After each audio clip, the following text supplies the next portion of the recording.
Hello, प्रभु यीशु मसीह के मधुर नाम में आप सभी को प्रेमी सलाम। मैं परमेश्वर का धन्यवाद करता हूं कि उसने हमें जीवित और जीतों की पृथ्वी पर रखा। मैं प्रभु में आपका भाई आशीष राजकुमार बोल रहा हूं।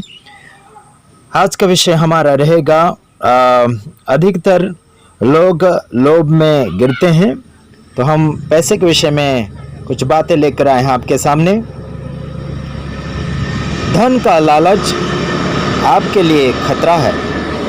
आइए हम मिलकर इसे पढ़ने, समझने और अपने जीवन में लागू करने और दूसरे लोगों तक पहुंचाने का प्रयत्न करें। मेरे तमाम भाइयों बहनों, मैं इस बात को आपके सामने इसलिए लेकर आ रहा हूं कि आजकल लोग कुछ धनवान बनने के लिए सोच रहे हैं। तो ये वचन आप ध्यान से देखिएगा। शैतान लोगों को कहां तक पहुंचा देता है धन के कारण। आइए देखते हैं। शैतान आपको कई परीक्षाओं में लेकर जाएगा।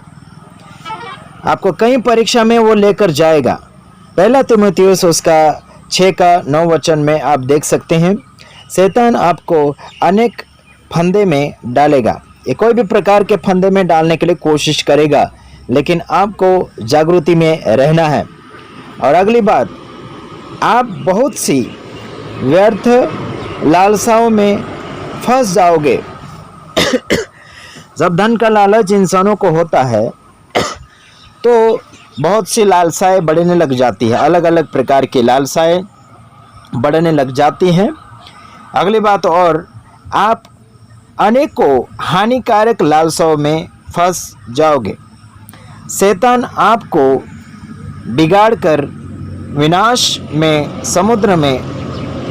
विनाश के समुद्र में डुबा देगा। देखो, ये शैतान के इतने कार्य है और मैं आगे समझाने के लिए कोशिश करूंगा। मैंने आपको पहला तीमुथियुस उसका 6 अध्याय उसका 9 वचन का कुछ ही बातें मैं आपको समझाने के लिए कोशिश कर रहा हूं। शैतान आपको कई बार अलग अलग प्रकार के परीक्षाओं में गिराएगा, धन को प्राप्त करवाने के लिए या फिर आपको गिराने के लिए। और शैतान आपको कई प्रकार के फंदों में फंसाने के लिए कोशिश करेगा। कई बार झूठ में फंस जाते हैं, कई बार लालच में, इधर उधर रात में, दिन में, कई बार भटका भुटकी करते हैं। और ये अलग अलग प्रकार के हानिकारक नुकसान जैसी बातें, घटनाएं, दुर्घटनाएं, एक्सीडेंट, खतराओं में यह शैतान फंसा सकता है लोभ के कारण। और ये बिगाड़ने के लिए कोशिश करेगा। आपकी प्रार्थना में आप बैठ नहीं पाओगे, बाइबल नहीं पढ़ पाओगे, आत्मिक जीवन में बढ़ नहीं पाओगे।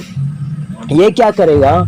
बिगाड़ने के लिए काफ़ी कोशिश करता है लोगों को, और इसकी आदत यही है, बिगाड़ने के लिए ये कोशिशें करता है।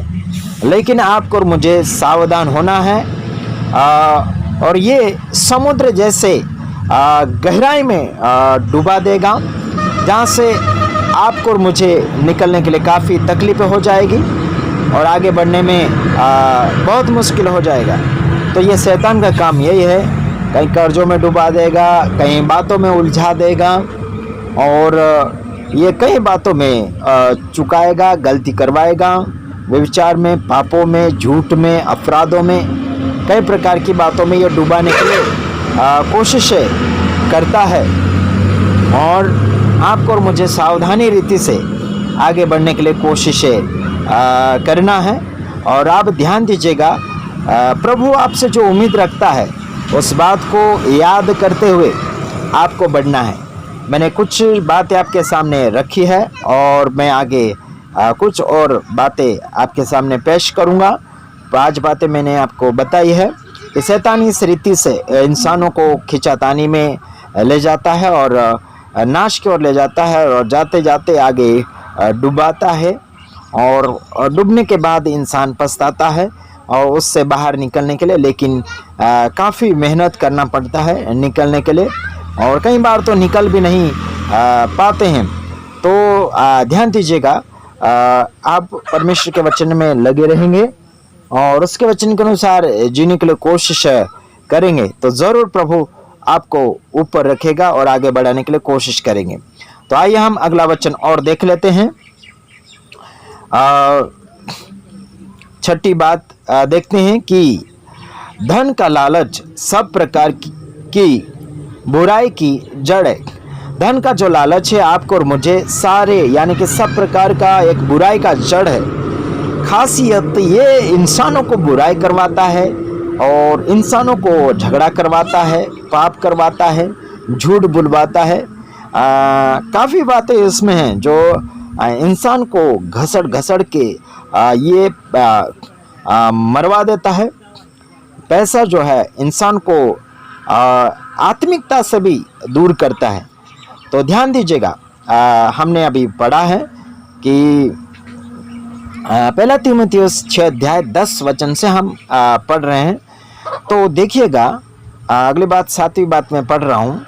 धन प्राप्त करने का प्रयत्न करते हुए बहुतों ने विश्वास से भटक गए। यानी कि धन प्राप्त करने का प्रयत्न करते हुए बहुतों ने विश्वास से भटक गए। यानी कि बहुत लोग विश्वास से भटक चुके हैं। धन प्राप्त करने के धूल में लोग जब आगे बढ़ते हैं तो विश्वास से भटक जाते हैं, रास्ता भूल जाते हैं। विश्वास क्या चीज़ है वो नहीं देखते हैं, लेकिन आगे क्या प्राप्त करना है धन के द्वारा, वही लालच को अपने जीवन में लेते हुए आगे बढ़ते हैं। तो आज का विषय हमारा यही है कि धन पाने के लिए इंसान क्या क्या करता है। तो देखिए, आगे मैं और पढ़ रहा हूँ 8वीं बात। धन प्राप्त करने का प्रयत्न करते हुए बहुतों ने नाना प्रकार के दुखों से अपने आप को छन्नी कर लिया है। धन को प्राप्त करते हुए यानी कि प्राप्त करने के लिए अपने आप को लोगों ने नाना प्रकार के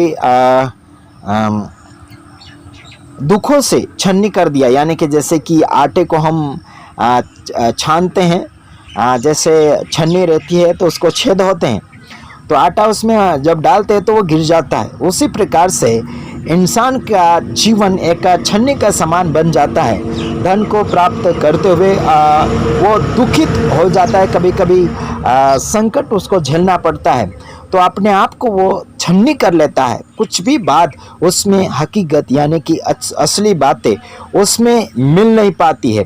तो ध्यान दीजिएगा मेरे तमाम भाइयों और बहनों, धन के लालच में अपने आप को छन्नी ना करें, अपने आप को बर्बाद ना करें। ध्यान दीजिएगा और संभाल कर ज़िंदगी जीने के लिए कोशिश कीजिएगा। कई बार लोग धन के विषय में झूठ बोलते हैं, मेरे पास नहीं है, होता तो देते हैं, ये करते वो करते। बहुत सारी बातें हैं जो लोगों के जीवन में शैतान ने इकट्ठा करके रखा है। और अगली बात हम देखते हैं, धन का लालच आपको अभिमानी बना देगा। क्या करेगा यह धन का लालच? अभिमानी बना देगा, अभिमान करवाएगा, अपने आप को ऊंचा दर्शाने के लिए कोशिश करवाएगा, अपने आप की इज्जत और आदर सम्मान ढूंढने के लिए आपको ये मजबूर कर देगा। घमंड इस्तेमाल करने के लिए आपको वो अगुवाई करेगा। हाँ जी, देखा जाए तो हम संसार में देखते हैं धनी लोग कितने, कुछ लोग अभिमान होते हैं, अभिमान करते हैं, मेरे पास इतना है उतना है, ऐसा करके काफ़ी अभिमान करते हैं। लेकिन मेरे तमाम भाइयों बहनों, सावधान रहिएगा, सावधान रहिएगा, ऐसे में आपका सबका भला है। 10वीं बात मैं आपको बताना चाहता हूँ, धन का लालच आपका भरोसा आशा परमेश्वर से हटा देगा। धन का लालच जो है आपका विश्वास को, आपकी आशा को परमेश्वर से दूर कर देगा। समझ रहे हैं? दूर कर देगा। आपका विश्वास नहीं रह पाएगा, आशा भी नहीं रह पाएगी और परमेश्वर भी आपके साथ नहीं रह पाएगा। यानी कि आप धन के लालच में अगर बढ़ते हो तो परमेश्वर भी नहीं मिल पाएगा और विश्वास भी नहीं रह पाएगा और आशा भी आपके अंदर नहीं रह पाएगी। बिना आशा के और बिना विश्वास के और बिना परमेश्वर का जिंदगी जीना बहुत कठिन है यारों। हाँ जी, हमने अपने जीवन में महसूस किया है बीते हुए दिनों में, परमेश्वर के बिना रहना कठिन है, विश्वास के बिना बढ़ना मुश्किल है, आशा के बिना जिंदगी आगे बढ़ाना मुश्किल है यार। तो मैं यही आशा रखता हूँ कि आप इस बातों को मानेंगे, आगे बढ़ने के लिए कोशिश करेंगे और दूसरों तक इस बात को, वीडियो को शेयर करेंगे। हम यही आप सभी से उम्मीद रखते हैं। प्रभु आप सबको आशीषित करें। और इस वीडियो में आपको अच्छा लगा होगा हमारा संदेश, तो ज़रूर आप शेयर करें और कमेंट करें। प्रभु आप सबको आशीषित करें। God bless you. आमीन।